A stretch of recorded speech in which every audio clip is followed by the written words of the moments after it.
है कि 25 साल पहले नाम दान लिया था, मतलब नाम लिया था, दीक्षा ली थी, माला टूट गई है, चलते फिरते गुरु मंत्र का जाप अपने आप मुख से होता रहता है, क्या यह सही है? देखो, प्रभु का नाम चलते फिरते उठते बैठते ले सकते हो, लेकिन मंत्रों का जाप ऐसे नहीं कर सकते। चलते फिरते उठते बैठते मंत्रों का जाप नहीं करना चाहिए। मंत्र हमेशा पवित्र होके करना चाहिए। और नाम जाप किसी भी वस्तु सर्वास्थांग तो पीवा यह समेत पुंडरीकाक्षम से बाह्य अभ्यंतर सूची। तो हम अपवित्र अवस्था में भी नाम जाप कर सकते हैं, लेकिन मंत्रों का नहीं। जैसे गायत्री मंत्र है और जितने भी मंत्र हमारे संस्कृत में होते हैं मंत्र, तो इन मंत्रों का जाप अपवित्र अवस्था में नहीं कर सकते। नाम जाप तो आपने कहा कि मैं चलते फिरते करती हूँ गुरु मंत्र का जाप, तो यदि गुरु ने मंत्र दिया है, संस्कृत में होता है मंत्र, तो चलते फिरते मत कीजिए। यदि गुरु ने मंत्र न दे करके नाम दिया है तो चलते फिरते कर सकते हैं। और हमारे यहाँ वैष्णव परंपरा में मंत्र और नाम दोनों दिए जाते हैं। पहले नाम देते हैं, उसके बाद फिर दीक्षा का मंत्र देते हैं। तो पहले नाम जप करो साल 6 महीना लगातार नीम बिना तोड़े, उसके बाद फिर मंत्र की दीक्षा लो। तो हमारे यहाँ नाम और मंत्र दोनों दिए जाते हैं। तो चलते फिरते उठते बैठते नाम जाप और पवित्र होकर आसन पर बैठ करके मंत्र का जाप करना चाहिए। और मंत्र से ज्यादा जाप नाम का करना चाहिए, क्योंकि जब हम बिस्तर पे लेटे होंगे, मरणासन होंगे, कितने दिनों से नहाए भी नहीं होंगे, ऐसी स्थिति में मंत्र जाप नहीं कर पाएंगे। पहले बताओ मेरी माता, तुम लोग नहा के मरोगे कि बिना नहाए? हाँ माता, आपके यहाँ कैसे होता है? हमारी सरकार हमें पता नहीं ना यहाँ कैसे मरते हैं। नहा के दुनिया से जाओगे कि जाने के बाद नहाओगे? लोग क्या करते हैं, नहा के जाते हो कि जाने के बाद नहाते हो? झूठ ना बोलो, नहा के कोई नहीं मरता, मरने के बाद नहलाया जाता है ना। तो देखो, उस समय मैं कहना ही चाहता हूं कि हम जब दुनिया से जाएंगे तो अपवित्र शरीर होगा, मल मूत्र, कितने दिनों से नहाए भी नहीं होंगे, ढंग से बिस्तर पर लेटे होंगे। ऐसी स्थिति में मंत्रों का जाप कर पाओगे? नहीं। तो क्या जाप करना है? नाम का जाप करना है। इसलिए गुरु मंत्र सुबह शाम और नाम जाप आठों याम। अभ्यास हमको नाम जप का करना है, मंत्र का नहीं। मंत्र का तो अनुष्ठान कर लो, या सुबह के समय बैठकर 10 मिनट आधा घंटा जितना भी आपके पास समय हो, पवित्र होकर के मंत्र का जाप कीजिए। जब आप आसन से उठें फिर मंत्र छोड़ दो, फिर नाम जाप, दिन भर नाम जाप करते रहो प्रभु के नाम का। अगला प्रश्न है कि मैं प्याज लहसुन तक नहीं खाती, पर घर में मांस आदि के बर्तन धोने पड़ते हैं, क्या यह सही है? बिल्कुल सही है। आप अपने परिवार की सेवा कर सकते हैं। आप प्याज लहसुन भी नहीं खाती, घर में मांस खाते हैं, कोई बात नहीं। पत्नी होने के नाते आप अपने परिवार की सेवा करें, बर्तन मांज लें, कोई दोष नहीं। बाकी प्रयास कीजिए कि आप अपने घर वालों को प्रेम से समझाएं कि वह ऐसा काम न करें। फिर भी नहीं मानते, घर में कलेश नहीं करना। तेरे भावे जो करे भलो बुरो संसार, नारायण तू बैठ के अपनो भुवन बुआर। बस तुम पवित्र रहो, अपना आहार शुद्ध रखो, बाकी सेवा कर सकते हैं, कोई दोष नहीं। अगला है कि भक्ति मार्ग में चिंतन करना कितना जरूरी है? क्या इसके बिना भगवत प्राप्ति नहीं हो सकती? बिल्कुल, बिना चिंतन के भगवत प्राप्ति हो जाएगी, अगर भगवान से प्रेम है तो। मोहन प्रेम बिना नहीं मिलता, चाहे कर लो कोटि उपाय। यदि आपके अंदर प्रेम है तो भगवत प्राप्ति हो जाएगी। लेकिन बात यह है कि जब भगवान से प्रेम होगा तो चिंतन तो उनका रहेगा हमेशा। जिसका जिससे प्यार है उसकी याद नहीं हमेशा रहती, तो याद तो करोगे, लेकिन मुख्यतः यहाँ चिंतन की नहीं, मुख्यतः प्रेम की। तो प्रेम से भगवान का चिंतन करना ही चाहिए, उससे सफलता मिलती है, मन पवित्र होता है, भगवत प्राप्ति की तरफ हम अग्रसर होते हैं। इसलिए चिंतन तो करना ही चाहिए।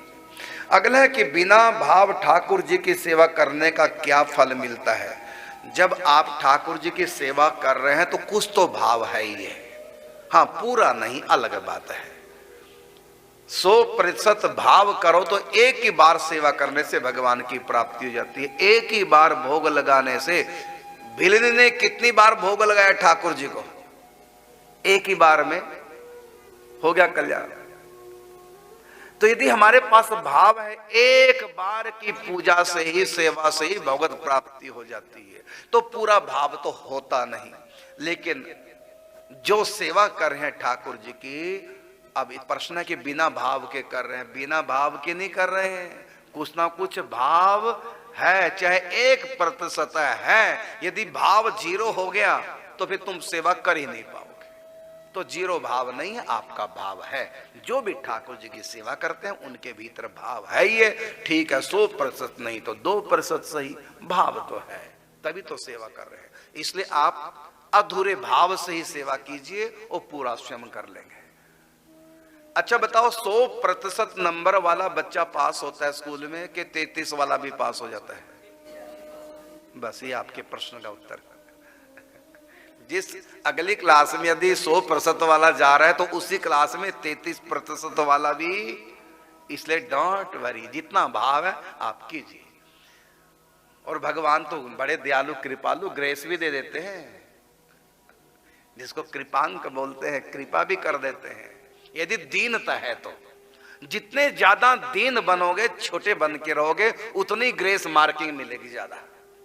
थोड़ा अहम करोगे तो फिर नहीं, जो कर्म किया उसी का फल मिलेगा। दीनता पूर्वक भगवान की सेवा कीजिए और देखो थोड़ी सेवा भी महान फल देने वाली होगी। अगला प्रश्न है, संतों की सेवा और ठाकुर जी की सेवा का क्या, संतों की सेवा और ठाकुर जी की सेवा क्या एक है या संत सेवा ऊपर है? तो इसमें भागवत जी भी प्रमाण है और रामायण भी प्रमाण है। भगवान की सेवा से बढ़कर संतों की सेवा। भागवत कथा आप सुन रहे हैं तो भागवत में ही भगवान श्री कृष्ण कहते हैं 11 स्कंद में उद्धव से, मद भक्ता व्याधि का पूजा, मद भक्ता व्याधि का पूजा, मेरे भगत की पूजा मेरी पूजा से भी अधिक है। ये तो भागवत जी ने कहा है। और रामायण जी में राम जी क्या कहते हैं भिलनी को, सातम सम मोहि मैं जग देखा, मोते अधिक संत कर लेखा, मोते अधिक संत कर लेखा।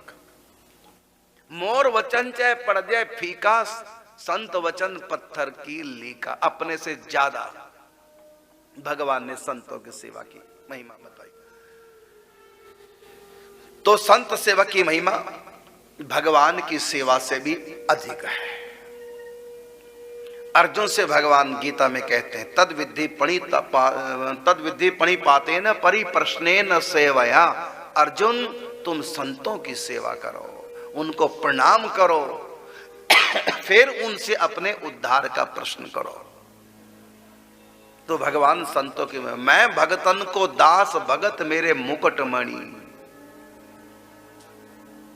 प्रेमियों को सर पे बिठा के रखते हैं। देखिए सालिग्राम ठाकुर जी हैं और उनकी प्रेमिका, प्रेम करने वाली तुलसी महारानी, तो अपने सर पे बिठा के रखते हैं ना तुलसी को ठाकुर जी। शालिग्राम जी के ऊपर चढ़ती है तुलसी। तो भगवान हैं जो अपने प्रेमियों को अपने सर पे बिठा के रखते हैं। तो भगवान कहते हैं मेरी पूजा करने वाला भक्त है और मेरी पूजा करने वालों की पूजा करने वाला भक्त राज है, वो भक्त श्रेष्ठ है। मेरे संतों की, भक्तों की जो सेवा पूजा करता है, इसलिए हमको भगवान से भी अधिक महत्व देना है संतों को, यदि इसी जन्म में अपना उद्धार चाहते हो। अब आप देखिए, राम जी भिलनी से कहते हैं कि मैं आपको अपनी भक्ति बता रहा हूं, मेरी भक्ति 9 प्रकार से। जानते हो नवदा भक्ति, 9 प्रकार की मेरी भक्ति। और पहली भक्ति कौन सी? प्रथम भक्ति संतन कर संगा। बताइए, कहता मंदिर में नहीं आना, मेरे पास आना ही नहीं, संतों के पास जाना, वो मेरी ही भक्ति है।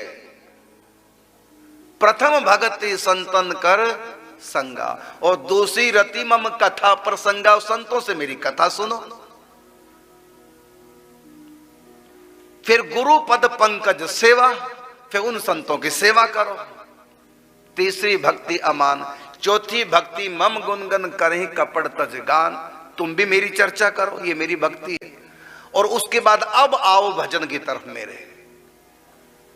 मंत्र जाप मम दृढ़ विश्वासा, पंचम भजन सो वेद प्रकाशा।